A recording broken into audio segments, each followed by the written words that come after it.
Oh my god. Oh my god. What the? Oh, I hope everyone's okay over there. Why are we outside?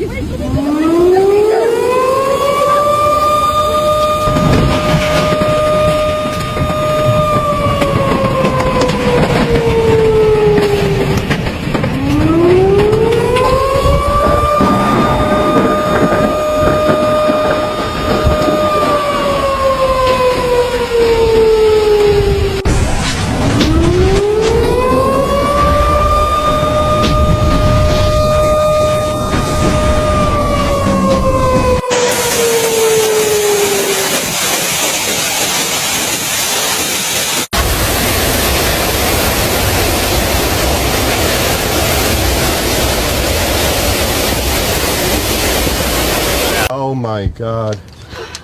I got her out, Okay. but I can't get out. Oh my I God. tried moving all this stuff. I can't get it out. All right, hold on. Let me help. Hold on. Do you want me to hold your camera? No, he's more important here. Oh God. I think it's This piece one, here? This one here. If we can get this, I might be able to slide. Yeah, here, you want to hold this? Yeah, I'll do it. I gotta, I got one shoe on, the other one I don't know where it is. here you go. Oh, my It's God. rolling. Hold on.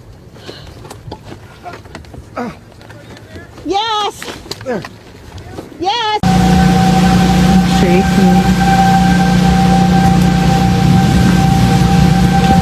Showing what part of the river is going. Right over that street over there. They going like Catherine's house? I hope not. Looks like that street.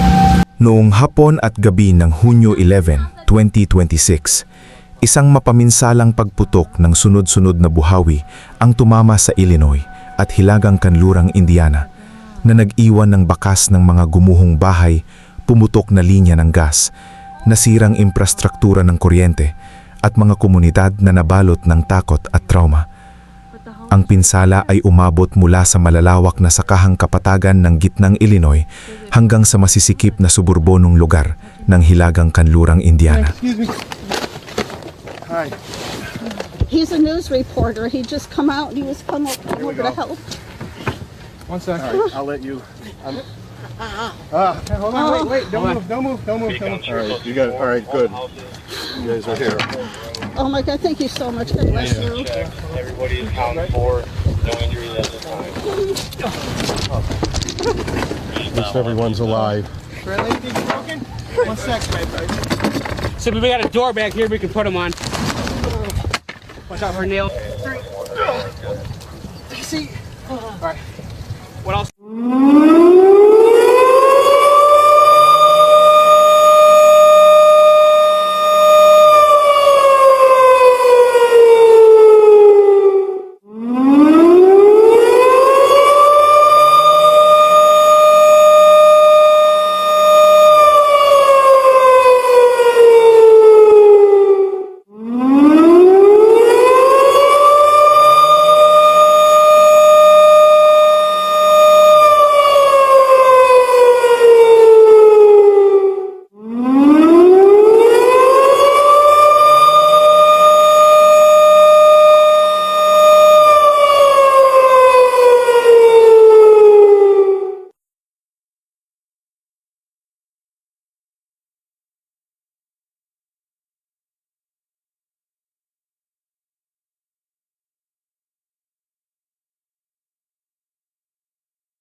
I hear the train a-comin'.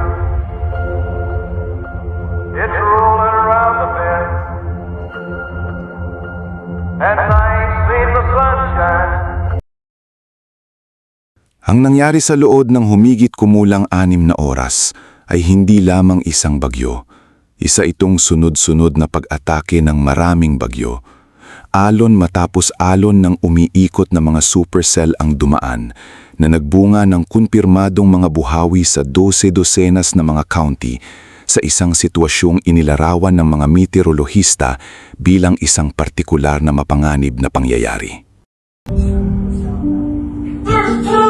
There's two!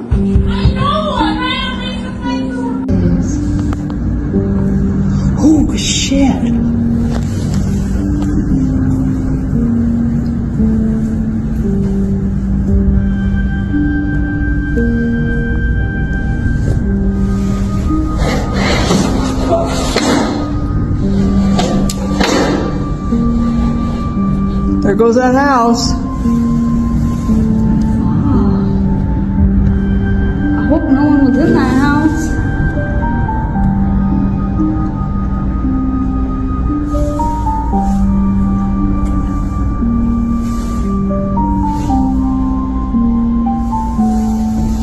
Open the window. Open the door.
Sinusubaybayan ng tanggapan ng National Weather Service sa Lincoln, Illinois ang isang malinaw na debris bowl na nakikita sa Doppler radar. Ito ay isang senyales na ginamit ng mga forecaster upang kumpirmahin na ang buhawi ay hindi lang umiikot, kundi aktwal na nagtatapon ng mga pira-pirasong materyales sa himpapawid sa malaking taas.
Ang buhawi ay gumagalaw pahilagang silangan sa bilis na 45 milya bawat oras, sapat na mabilis upang mabilis na masakop ang malawak na lugar, mulit sapat ding mabagal upang magdulot ng matinding pinsala sa kahabaan ng dinaraanan nito. Isang tornado emergency, ang pinakabihira at pinakamataas na antas ng babala na maaaring ilabas ng National Weather Service, ang idineklara para sa lugar, kabilang ang mga bayan ng Laros, Toluca at Winona. Oo, malinaw ang babala. Ang nakamamatay at sakunang pinsala ay maaarang mangyari anumang oras o kasalukuyang nang nagaganap. Ang mga komunidad kabilang ang Varna at Winona ay direktang nasa inaasahang daraanan ng bagyo.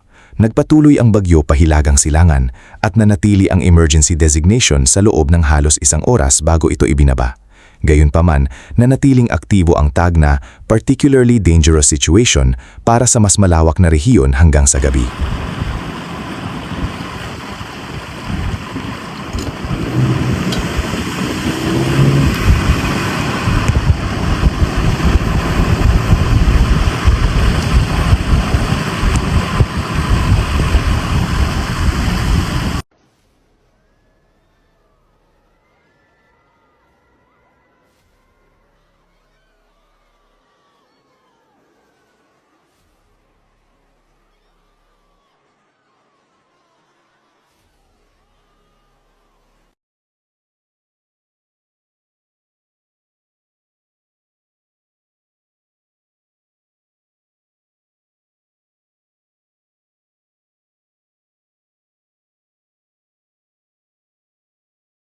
Mi Dios santo, Dios que no pase nada, Dios que no pase nada.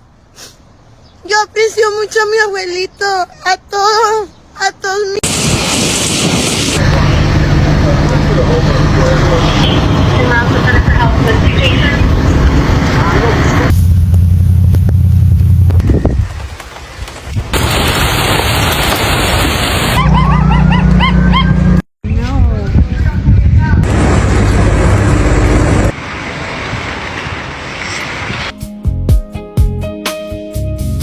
कारगुदी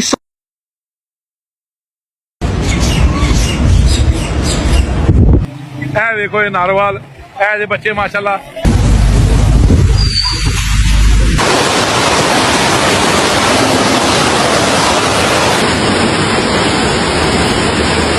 Não, pai. Que é Pierão? A moto ali.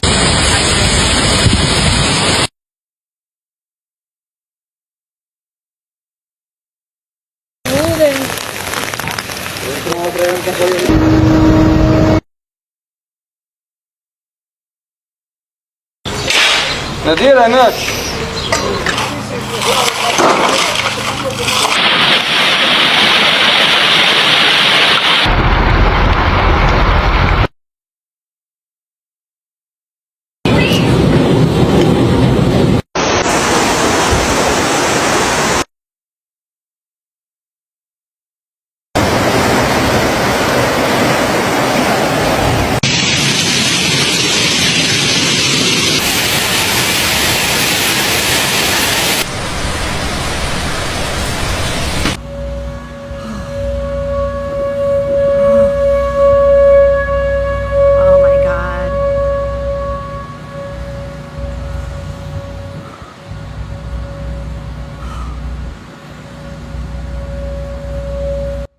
Isang family reunification center ang itinayo sa City Hall ng Streetor upang masilungan ang mga residenteng nawalan ng tirahan at matulungan ang mga pamilya na mahanap ang isa't isa sa gitna ng kaguluhang sumunod sa unang pagtama ng bagyo. Tumugon din ang mga emergency crew sa mga natumbang linya ng kuryente at aktibong pagtagas ng gas sa mga apektadong lugar upang maiwasan ang sunog at iba pang panganib na maaaring magpalala pa sa sitwasyon.